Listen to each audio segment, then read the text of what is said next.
Have you ever tried to drag a file into Premiere Pro and you've been met with this error code?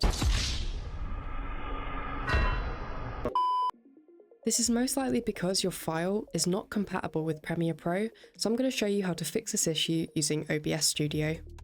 So to start off, as a brief explanation as to why this is probably happening when you're trying to put your OBS recording into Premiere Pro, it's most likely because under your settings and when you go to output and recording, your recording format is saving it as an MKV file. This is what's recommended when recording an OBS because an MKV file basically means that if your OBS was to crash whilst you're recording, that file will still be saved, however it would just cut it off at the end where OBS crashed. And even though this is a good thing, it can be a bit annoying sometimes when you're trying to put your video then into Premiere Pro and it's not compatible. So I'm going to show you how to convert the MKV file to an MP4 file, which is a file format that is compatible with Premiere Pro.